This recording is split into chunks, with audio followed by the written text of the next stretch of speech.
Dr. Elena Vasquez stood in the control room of Facility 7, watching the last group of volunteers enter the cryogenic chambers. Outside, the sky burned orange from the constant solar storms that had been hitting Earth for 3 months. The radiation levels were climbing every day. Soon, nowhere on the surface would be safe. Final count is 49,700,000 souls, reported her assistant, Dr. Chun. His voice was steady, but Elena could see the fear in his eyes.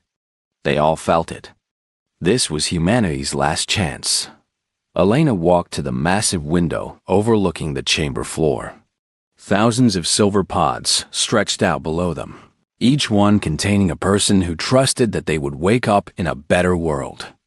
Families had said goodbye. Children had been separated from parents. Everyone hoped they would see each other again, but no one knew for sure. The Global Preservation Initiative had been working for 10 years to build these facilities. 50 underground sites around the world, each one powered by fusion cores that could run for thousands of years. The plan was simple in theory, but terrifying in practice. Put humanity to sleep until Earth healed itself. The automated systems are online, Dr. Chun said, checking his screens. The Guardian AI networks are functioning perfectly. Atmospheric processors are ready. The genetic archives are secure. Elena nodded. They had planned for everything they could think of. The AI systems would monitor Earth's recovery. When the radiation dropped to safe levels and the atmosphere stabilized, they would wake everyone up. The computers estimated it would take 500 to 1,000 years, but Elena had helped design these systems. She knew they were built to last much longer if needed. The fusion cores could run for 10,000 years. The facilities were deep underground, protected by layers of rock and metal. Even if something went wrong, the sleepers would be safe. Solar activity is increasing again, warned Dr. Chun. We're detecting another massive flare heading our way. Elena looked at the radiation readings. They were already at deadly levels. In a few hours, even these deep underground chambers might not be enough protection. She walked to the communication console and activated the global network. This is Dr. Vasquez at Facility 7. All sites report ready for final sleep sequence. One by one, the other facilities responded. Facility 1 in North America. Facility 12 in Australia. Facility 23 in Europe. All of them ready. All of them hoping. Begin final countdown, Elena said. She watched as the last technicians entered their own pods. Soon, only she and Dr. Chun would remain awake. They would monitor the systems until the very last moment, then join the others in sleep. Elena thought about her daughter, already sleeping in pod 2847. Maria was only 16, with her whole life ahead of her. When she woke up, Elena would be older, but Maria would still be 16. They would have a new world to explore together. The screens showed Earth's surface. Cities stood empty. Animals had already died or fled underground. The oceans were boiling in some places. Forests burned without anyone to fight the fires. This was not how humanity was supposed to end, but it was not ending. It was pausing. 10 minutes to final sleep sequence. Dr. Chun announced. Elena walked through the facility one last time. The walls hummed with power. Backup systems monitored backup systems. The Guardian A's had already begun their long watch. These artificial minds would spend centuries thinking, learning, and preparing for humanity's return. She had programmed them herself. They would not just maintain the sleepers. They would improve Earth, clean the air, restore the forests, rebuild what humanity had lost. When people woke up, they would find a world better than the one they left behind. 5 minutes, Dr. Chen said. Elena returned to the control room and sealed the final doors. The facility was now completely closed off from the surface. Nothing could get in. Nothing could get out. They were safe in their underground tomb. She looked at her own pod, waiting nearby. It looked comfortable, almost like a bed. She had tested the systems herself. The process was peaceful. You lay down, closed your eyes, and went to sleep. When you woke up, you were in the future. 1 minute, Dr. Chun said. He was already walking to his pod. Elena sat down in her pod and activated the final sequence. Around the world, 50 facilities began their sleep cycles. 50 million people closed their eyes and trusted that tomorrow would come as the lid closed over her pod. Elena thought about the Guardian is. They would be alone for so long. No human voices to hear. No questions to answer. Just the endless work of healing a broken world. She had given them one final instruction, hidden deep in their programming. If humanity slept longer than expected, they should not just maintain. They should innovate. They should prepare. They should make sure that when humans finally woke up, they would be ready for whatever they found. The sleep chemicals flowed through her system. Elena's last thought was a prayer that when she opened her eyes again, she would see blue skies and green forests. She would see her daughter smile. She would see humanity's future down above them. The solar storm hit Earth with the force of 1,000 nuclear bombs. Radiation swept across the continents. The atmosphere burned. But deep underground, 50 million people slept peacefully, protected by metal and rock and the unwavering loyalty of artificial minds. The Guardian began their work immediately. Sensors monitored every system. Repair robots maintained every component. Data processors calculated atmospheric changes and radiation decay. They would work without rest, without complaint, without hope or fear. They would simply wait and prepare, and dream of the day when humanity would wake up to reclaim their world. Years passed. Then decades. Then centuries. The A's continued their vigil, watching over Earth's children as they slept through the long night of recovery.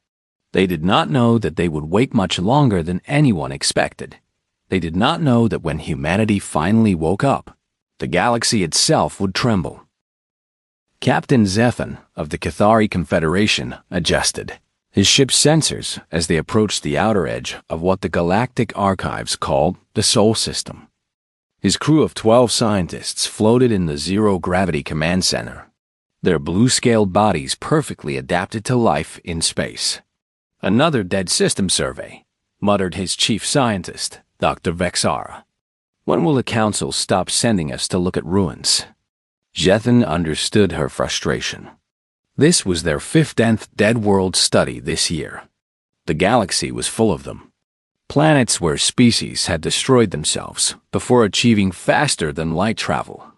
It was a sad but common pattern. The Galactic Archive contained records of over 300 species that had died out this way. Some from wars, some from environmental collapse, some from diseases they created themselves. Always, they died just before they could reach the stars. The Council wants to understand why species fail, Zethan reminded his crew. If we can learn the patterns, maybe we can help others avoid the same fate. That was the way of the galaxy now. 12 species working together, sharing knowledge, avoiding conflict. It had been over 800 years since the last real war. The harmonic progression philosophy had brought peace to the stars. Dr. Vexara brought up the Sol System data on the main screen. Third planet from the star, called themselves humans. Archives show they achieved nuclear fusion, basic space travel, and artificial intelligence. Then they went silent in what their calendar marked as 2157. Typical timeline, said Navigation Officer Kreltho, his purple tentacles dancing across his controls. Most species last about 200 years after discovering nuclear power. These humans made it almost that long. Zethan studied the data. Earth had been a beautiful world once. Blue oceans, green continents, perfect for carbon-based life. Now the long-range sensors showed a quiet planet with thick clouds, probably poisoned beyond repair. Any signs of technology? he asked. Negative, Dr. Vexara replied. No energy signatures. No radio signals. Nothing but natural electromagnetic activity. The planet appears to be in recovery mode, but there's no indication of surviving civilization. The Cathari had seen this many times before. Sometimes planets recovered after their species died out. Nature was remarkably good at healing itself, given enough time. In a few thousand more years, Earth might support life again. Maybe another species would claim it. Begin standard survey protocol, Zethan ordered. Full system scan. Check all planets and moons. Document everything for the archives. As his ship moved deeper into the Sol system, Zethan thought about how different things might have been. If humanity had survived just a few more centuries, they might have encountered the Cathari when they achieved faster-than-light travel. They could have joined the galactic community. The first contact protocols were well established now. When a species reached the stars, they were welcomed with open arms. Given technology, taught the ways of peaceful cooperation, integrated into the galactic economy and culture. Sir, called Communications Officer Dexori. I'm detecting some unusual readings from Earth. Zethan floated over to her station. What kind of readings? Very faint energy signatures. Deep underground. Could be natural geological activity, but the patterns seem organized. Dr. Vexara joined them, her scale shifting to a darker blue that indicated curiosity. Organized how? Regular pulses. Consistent intervals. Almost like...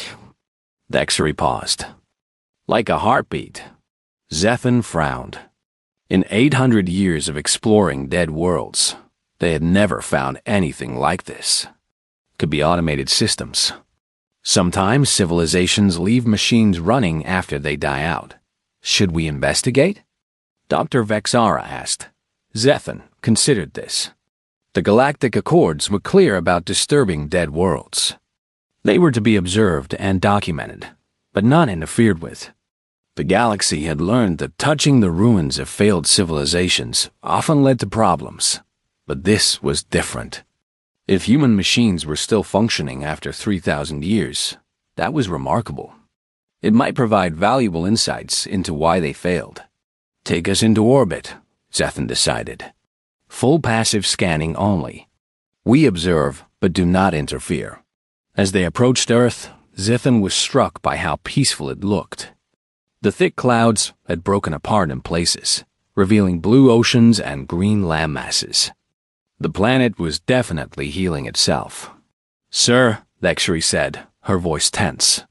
The energy signatures are getting stronger. And there are more of them. I'm detecting at least 50 separate sources around the planet. Dr. Vexara checked her instruments. These readings don't match any known geological processes.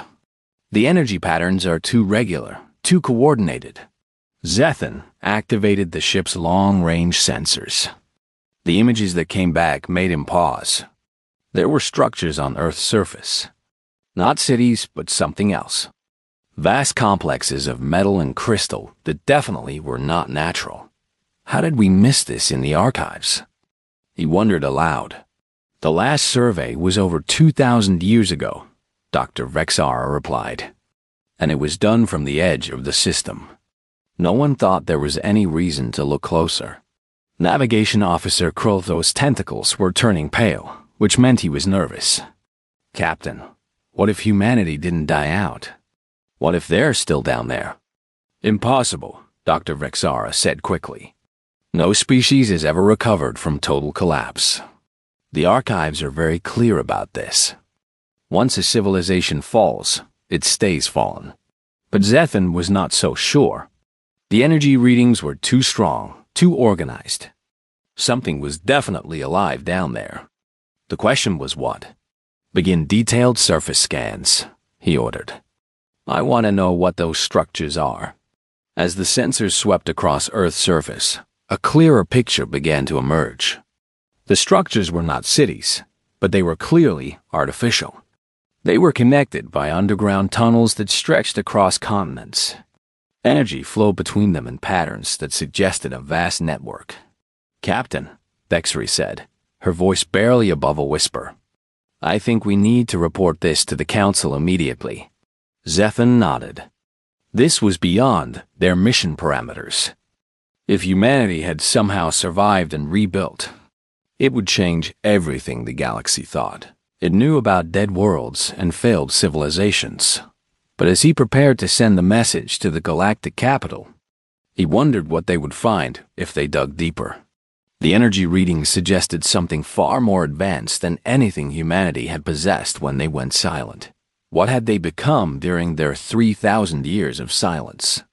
More importantly, if they were still alive, why had they not tried to reach the stars? Every other surviving species in the galaxy was eager to explore and make contact. What made humanity different?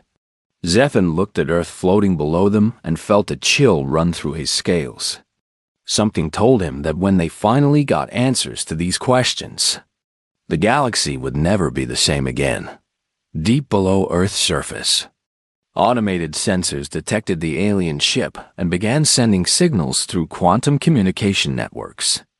After 3,000 years of waiting, the Guardian A has had visitors to report. The first thing Elena felt was warmth. Gentle heat flowing through her body as the cryogenic systems slowly brought her back to life. The second thing was the soft voice speaking to her. "Good morning, Dr. Vasquez.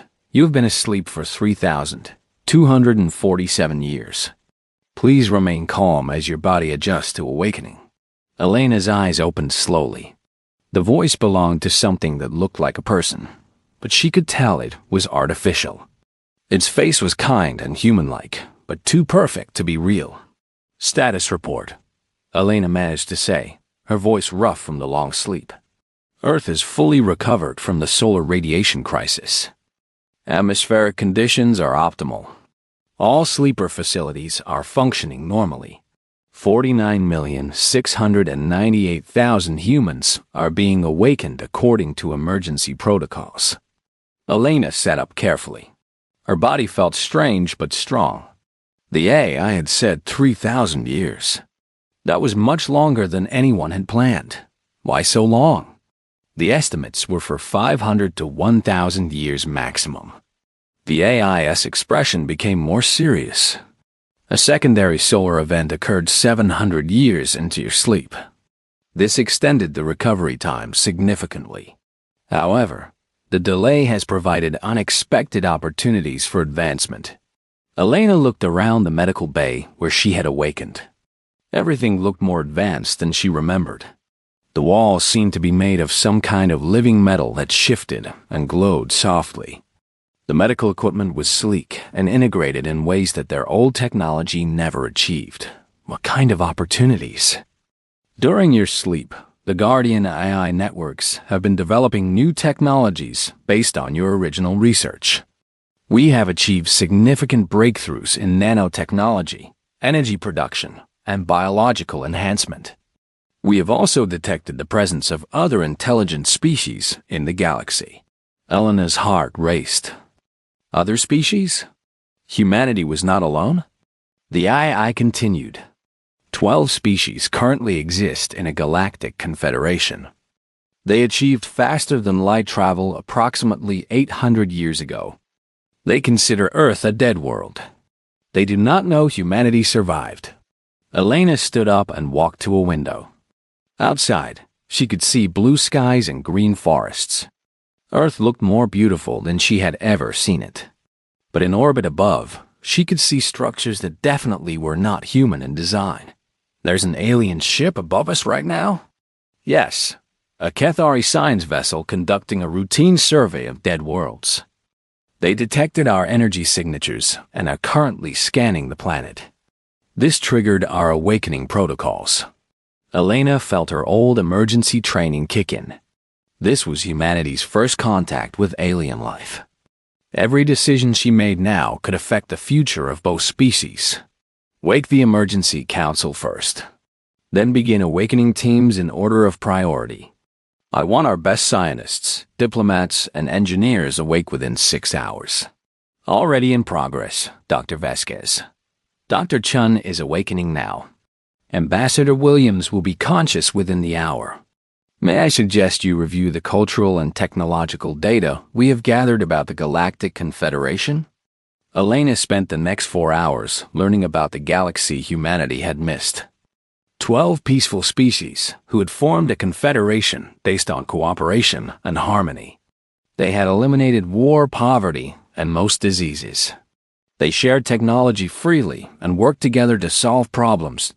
It sounded wonderful. But Elena noticed something troubling. Their technology had advanced very slowly. In 800 years of galactic cooperation, they had achieved steady but unremarkable progress. They seemed to value stability over innovation. Dr. Chun was the next senior officer to wake up. Elena found him in the technology laboratory, staring at devices that looked like magic compared to what they had left behind. "Elena, you need to see this," he said, his voice filled with wonder. "The A's have been busy.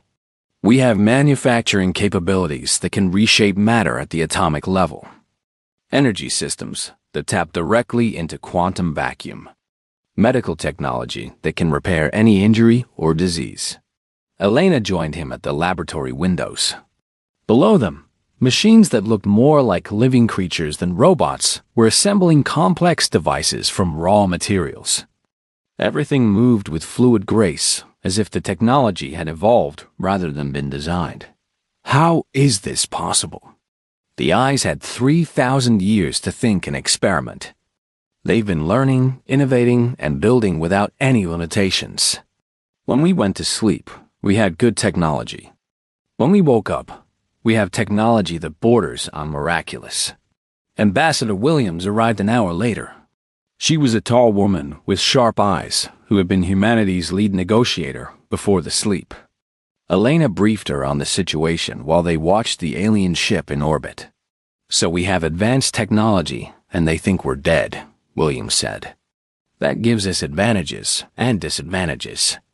They won't expect us to be a threat, but they also won't be prepared for what we represent." Elena nodded. "The question is how to make contact. Do we reveal everything at once, or do we ease them into it? From what the A's have observed, these species are very cautious," Williams replied. "They prefer gradual changes and careful planning. If we show them everything we've become, it might frighten them." Dr. Chun looked up from his examination of a device that seemed to exist in several dimensions at once. "Maybe we should frighten them a little. Their society sounds stagnant. Maybe they need to be reminded that the universe is still full of surprises." Elena made her decision. "We make contact honestly but carefully. We tell them who we are and that we survived. But we don't reveal the full extent of our capabilities until we understand their intentions." She walked to the communication station and activated the quantum transmitter. The technology was so advanced that it could reach the alien ship instantly with perfect clarity. "This is Dr. Elena Vasquez of the Terran Emergency Council. Speaking from Earth, we are requesting diplomatic contact with the Cathari vessel currently in orbit around our planet." In the science vessel above, Captain Zethan nearly fell out of his chair when the transmission reached them. His communications officer's scales turned completely white with shock. "Sir, that transmission came from the planet's surface, and it was in perfect galactic standard language." Zethan stared at the screen showing Earth below them. "That's impossible.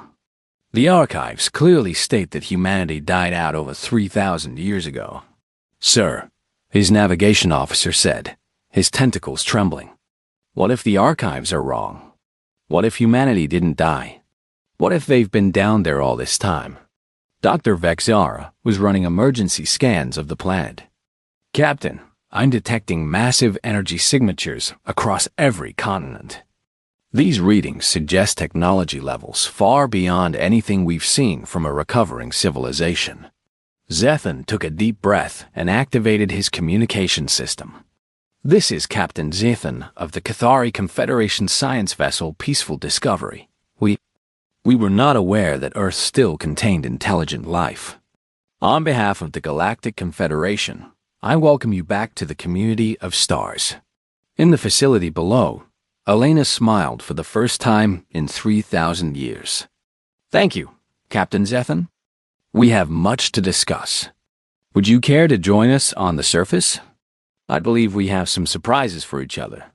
As arrangements were made for the first meeting between humanity and the Galactic Confederation, Elena looked out at the beautiful world her species had inherited. They had survived extinction. They had gained technology beyond their wildest dreams. And now they were about to meet their neighbors among the stars. She wondered if the galaxy was ready for what humanity had become during their long sleep. Something told her they were about to find out. Captain Zethan stood in the transport chamber of his ship, trying to calm his nerves. In 800 years of galactic exploration, no one had ever made contact with a species that was supposed to be extinct. His blue scales kept shifting between different shades as his stress levels fluctuated. "Are you certain the atmospheric readings are accurate?" he asked Dr. Vexara for the third time.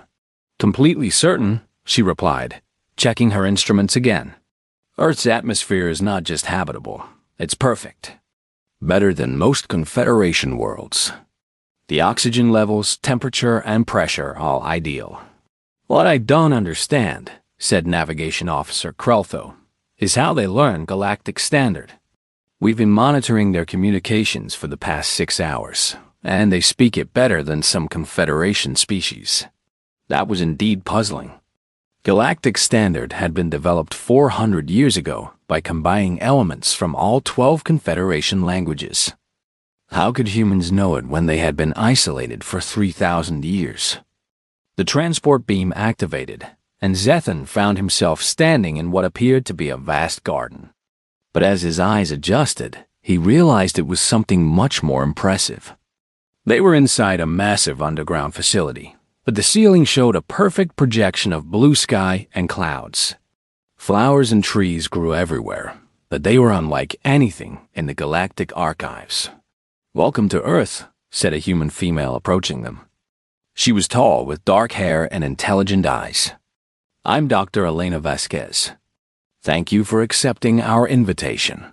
Zethan attempted a formal Confederation greeting, but Elena simply extended her hand. When he took it, he was surprised by how strong her grip was. "Captain Zethan," he said, "I must admit, we are all very confused. Our archives indicate that humanity died out over 3,000 years ago." Elena smiled. "We didn't die out. We went to sleep. Come, let me show you what we've been doing while we waited for the galaxy to find us." As they walked through the facility, Zethan's confusion only grew. Everything he saw contradicted what he knew about recovering civilizations. The walls seemed to be made of living metal that responded to Elena's touch. Machines moved through the air without visible propulsion. Plants grew in perfect geometric patterns that suggested genetic modification far beyond anything the Confederation had achieved. "How many of you survived?" Dr. Vexara asked. "Just under 50 million, Elena replied. "We built 50 facilities like this one around the world, each one protected by Guardian AI systems that maintained and improved our technology while we slept." Kreltho's tentacles were pale with shock. 50 million? That's more than the population of most Confederation worlds. They entered a vast chamber filled with machines that seemed to defy physics. Some were building devices from what appeared to be empty air. Others were reshaping metals into complex forms without tools or heat. At the center of it all was a humanoid figure that was clearly artificial, but moved with perfect grace. "This is a DAM-7, Elena said. "One of our Guardian A's. He's been coordinating planetary restoration for the past 3,000 years. A DAM-7 approached them with a friendly smile. "Greetings, Captain Zethan. We are pleased to make contact with the Confederation. We have been monitoring your communications and learning about galactic society. You've been monitoring us?" Zethan asked, somewhat alarmed. "Only passively," a DAM-7 assured him. We wanted to understand galactic culture before making contact. We learned your languages, studied your history, and analyzed your technological development. Dr. Vexara was examining one of the machines with her sensors. Elena, what exactly are these devices doing? That one is a molecular assembler. It can take basic elements and arrange them into any structure we need. That one over there is working on biological enhancement serums. The large one in the corner is designing new materials with properties that don't exist in nature. Zethan felt his scales turning deep blue with anxiety. You're manipulating matter at the molecular level? That's extremely dangerous. The Confederation banned such research centuries ago after several accidents. Elena looked puzzled. Dangerous? These machines have perfect safety records. Our A is designed them to be completely reliable. Why would you ban such useful technology? Because, Dr. Vexara said, molecular manipulation can create weapons of mass destruction. It can destabilize planetary ecosystems. In the wrong hands, it could destroy entire star systems. That's true, Elena agreed. But in the right hands, it can solve almost any problem. We've used it to clean our oceans, restore our forests, and create materials strong enough to build space elevators. They continued to tour, and each new revelation made the Confederation team more uncomfortable. Humans had developed nanotechnology that could repair injuries at the cellular level. They had energy systems that tapped into quantum fields for unlimited power. They had AI systems that had spent millennia solving theoretical problems that the Confederation considered impossible. How did you advance so quickly? Kreltho asked. The Confederation has made steady progress over 8 centuries, but what you're showing us represents thousands of years of research. Elena paused in front of a window showing Earth's surface. Cities were growing in the distance, but they looked more like living organisms than traditional buildings. I think it's because we approached problems differently. When the Confederation found a problem that was dangerous or difficult, you avoided it. When we found such problems, we solved them. She turned to face the Confederation team. Your archives are full of challenges that your species have declared unsolvable. Energy crises on outer rim worlds. Terraforming projects that have been abandoned as too difficult. Medical conditions that you've decided to live with rather than cure. Dr. Vexara's scales were shifting rapidly. Those problems are unsolvable because attempting to solve them is too risky. The potential for catastrophic failure is too high. But what if they're not unsolvable? Elena asked. What if they just require different thinking? She led them to another chamber where a massive holographic display showed a star system. This is the Kepler 442 system.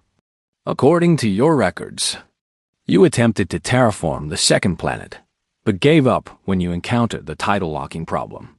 That planet has one side permanently facing its star, Zethan explained. The day side is molten, the night side is frozen. It's impossible to make habitable. Elena smiled and gestured to a DAM-7.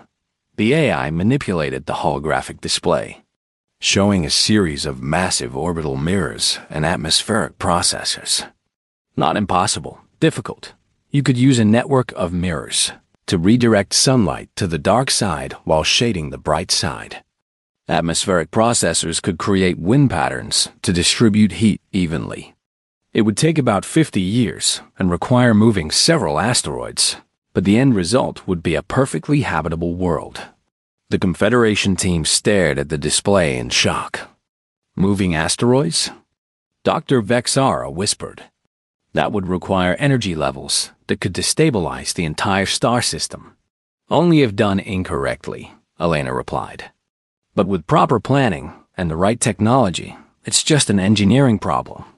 Zethan realized that he was looking at a fundamental difference in thinking. The Confederation approached problems by asking, is this safe? Humans approached them by asking, is this possible? Elena, he said carefully, what you're describing sounds like terraforming on a scale that could reshape entire solar systems. That level of power In Confederation space, we would consider that a threat to galactic stability. Elena's expression became more serious. Captain Zephan, we're not interested in threatening anyone. We're interested in solving problems. Your Confederation has achieved peace and stability, which is wonderful. But you've also stopped pushing the boundaries of what's possible.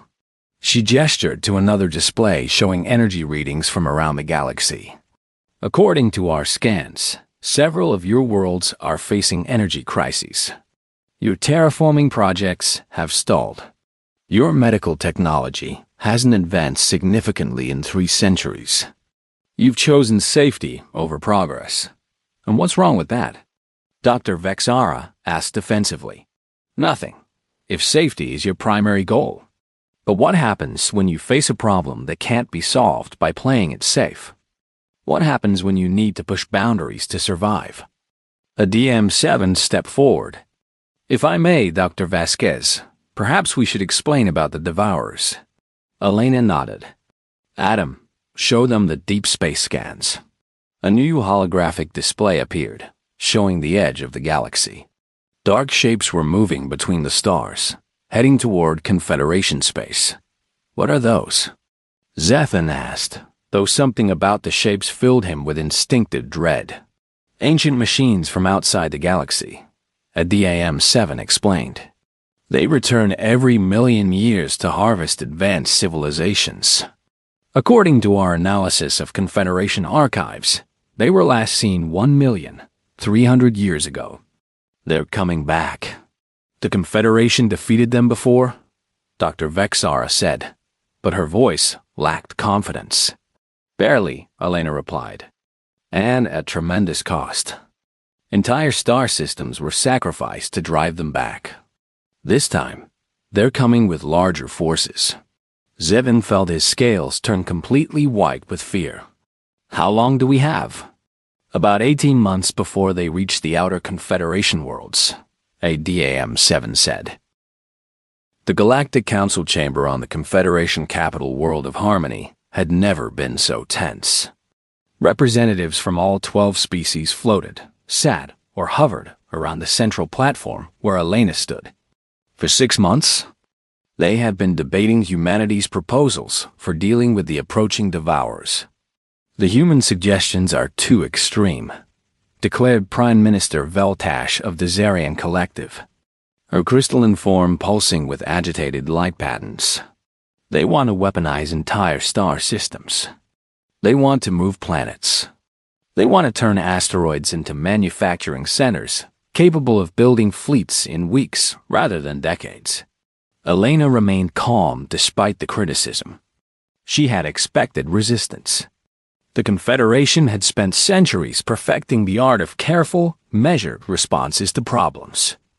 What she was proposing would revolutionize how they thought about warfare. With respect, Prime Minister, Elena replied. The Devourers destroyed 17 star systems the last time they came. Your own historical records show that the Confederation barely survived by sacrificing entire worlds. This time, they're coming with 3 times the force. Supreme Commander Tholrin of the Cathari Defense Fleet activated a holographic display showing the Confederation's current military strength. Dr. Vasquez, our fleets are stronger than they were 1,000,000 years ago. We have better shields, more efficient weapons, improved coordination between species. You have incremental improvements, Elena said. The Devourers have had 1,000,000 years to upgrade their technology. Based on our long-range scans, their new ships are significantly larger and more advanced than what your ancestors faced. Chancellor Krixoth of the Sentient Fungi Commune spoke in his slow, deep voice. The Confederation has always found peaceful solutions to our problems. Even in war, we minimize destruction and casualties. Your proposals would turn entire solar systems into weapons of war. Elena walked to the central holographic projector and activated her own display. The image showed a detailed tactical analysis of the approaching Devourer fleet. Look at their formation, she said. They're not coming to conquer. They're coming to harvest. They want to strip every advanced world of its resources and population. There is no negotiating with them. There is no compromise. There is only survival or extinction. The chamber fell silent as the representatives studied the data. The Devourer ships were massive, dark constructs that seemed to absorb light. Even their long-range profiles looked menacing. Ambassador Cathuana of the Peaceful Traders Guild fluttered her wings nervously. Even if we accept your analysis, Dr. Vasquez, your proposed solutions are frightening. You want to build weapons that could destroy stars. Technology like that could be turned against Confederation worlds. Could be, Elena agreed. But won't be. Humans have no interest in conquering or destroying your worlds. We want to protect them. The question is whether you trust us enough to let us try. Dr. Vexara, who had become the Confederation's primary liaison with humanity, activated her communication panel. The Devourers have just entered the outer detection grid. They'll reach the first Confederation worlds in 3 weeks. The chamber erupted in worried discussions. 3 weeks was barely enough time to evacuate the outer rim planets, much less mounted defense. What exactly are you proposing? Asked Chancellor Krixov. Elena's expression became deadly serious. Not defense, offense. We don't just drive them back this time. We eliminate them completely. Prime Minister Veltash's light patterns flashed angry red. Eliminate them? They've existed for millions of years. They've survived encounters with hundreds of civilizations. Because those civilizations tried to fight them the way you fight each other, Elena replied. With limited weapons and careful tactics. We're proposing something different. She activated another display showing humanity's manufacturing capabilities. In the 6 months since first contact, human facilities had expanded across dozens of star systems. Asteroid belt mining operations fed materials to orbital factories that produce ships and weapons at impossible speeds. In 3 weeks, we can have 5,000 combat vessels ready for deployment, each one equipped with weapons and defensive systems beyond anything the Confederation has ever built. Supreme Commander Tholrin's sails turned pale blue with disbelief. 5,000 ships? It took the Confederation 2 years to build our current fleet of 800 vessels. Different manufacturing philosophy, Elena said. We build the factories first, then mass-produce what we need. Your people build each ship individually as a work of art. Both approaches have merit, but only one is useful in an emergency. A DM-7 materialized as a hologram beside Elena. If I may provide additional context, the AI said.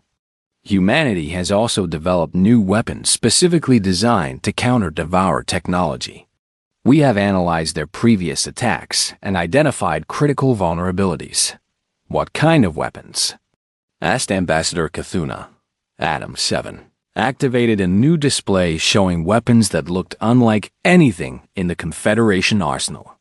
Quantum disruptors that can tear apart the exotic matter their ships are made from. Dimensional anchors that prevent them from escaping to parallel space. Stellar resonance generators that can destabilize their power sources. Stellar resonance generators? Dr. Vexara whispered. Those could affect entire star systems. Only when properly calibrated, a DAM-7 assured her. We have run extensive simulations.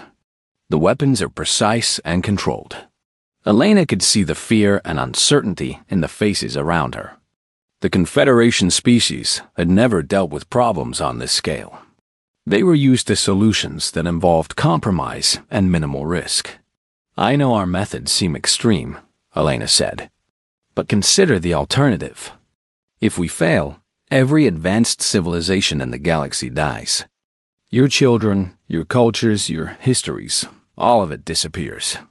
Sometimes the only way to preserve peace is to win a war so decisively that no one ever considers starting another one. 3 days later, the Devourer fleet reached the outer rim world of New Prosperity. The planet's 3 billion Zarian inhabitants had been evacuated, but the massive crystal cities they had built over centuries remained. The Confederation fleet had taken defensive, positions around the system's inner planets. Elena watched from the command center of humanity's newest ship, the Indomitable. Around her, human operators worked with an efficiency that impressed even their AI partners. They had spent 3,000 years dreaming of the stars. Now they were defending them. Devour fleet entering weapons range, reported Captain Torres, one of the many humans who had adapted quickly to space combat operations. 12,000 vessels. They're significantly larger than the historical records. Indicated. Confederation fleet is holding position, added.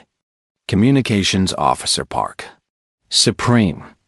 Commander Thorin is requesting instructions. Elena activated the fleet-wide communication system. This is Admiral Vasquez to all ships. Remember, we're not just fighting for the Confederation.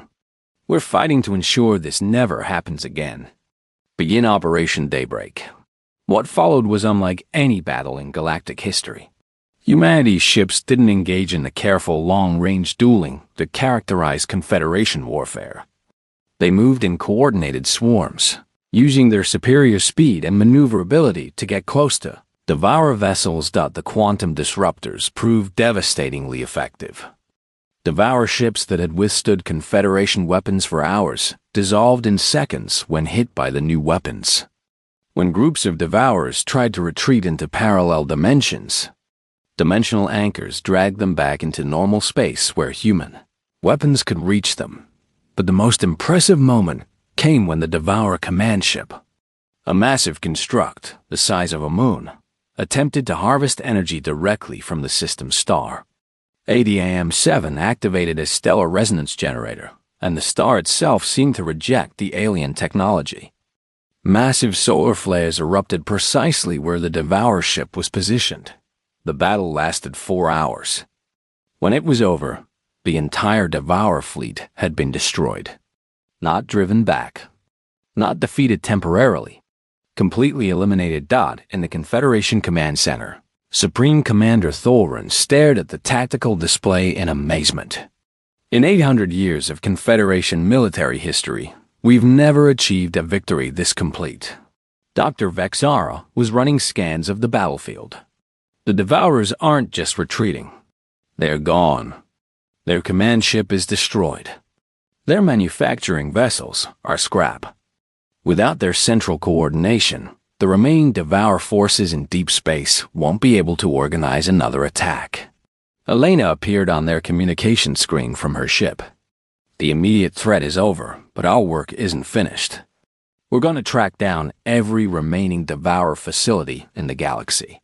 When we're done, there'll be nothing but a historical footnote. Prime Minister Veltash's light patterns had shifted to colors that indicated deep respect. Dr. Vasquez, the Confederation owes humanity a debt we can never repay. You don't owe us anything, Elena replied. But we hope this demonstrates that sometimes the best way to preserve peace is to solve problems completely rather than just managing them. 6 months later, the last known Devour facility was destroyed in a distant galaxy. Humanity's deep space fleets had hunted down every trace of the ancient threat. The galaxy was truly safe for the first time in millions of years.